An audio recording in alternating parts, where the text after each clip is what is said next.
თქვენ გაქვთ კითხვა, აი ესე მიუყვებით. თქვენი კითხვა. აი მიუყვებით. შევიდა და გაირკვა დღეს ფიზიკურ პირებსაც შეეხებაო.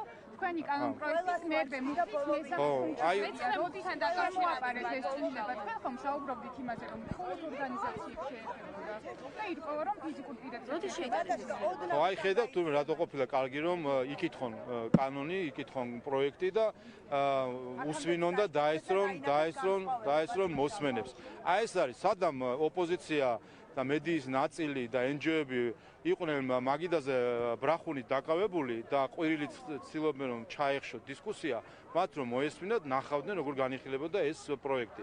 მათ შორის ამ საკითხს, რაზე თქვენ საუბრობთ, მეორე მოსმენის დროს იყო ეს პლენარულ სტომაზე განხილვის დროს იყო ამაზე საუბარი და დასმული ეს საკითხი. არ ეხება ეს კიდე ტყუილი არის თითქოს ეს არის ფიზიკური პირების რეგისტრაციაზე, არის აბსოლუტურად ტყუილი. ეს ეხება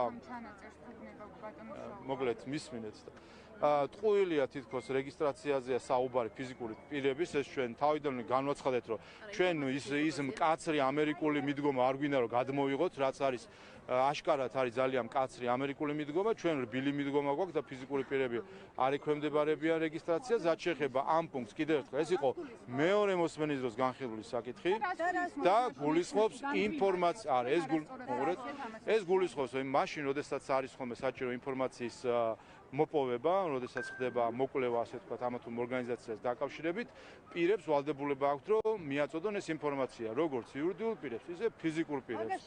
და არა, ინფორმაციის მიწოდების ვალდებულება. აქამდე არ ეხებოდა ფიზიკურ პირებს. ამას ამბობთ, რომ არავითარ შემთხვევაში უბრალოდ რეგისტრაცია არ ეხება ფიზიკურ პირებს, რა შუაშია. არც ინფორმაციის მიწოდების ვალდებულება არ ეხებოდა ფიზიკურ პირებს. ბატონო, ხომ ვიტყვები, რომ საფუძვლო ინფორმაციის მიწოდების ვალდებულება ფიზიკურ პირებზე არ ეხება. მეორე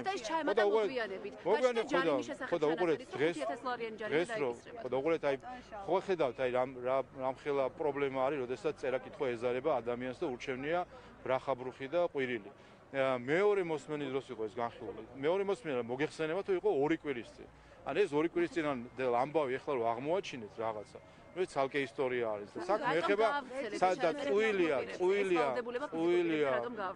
ყუილია თითქოს რეგისტრაციაზე და ასე შემდეგ არის აი კარგია რომ დაასწორეთ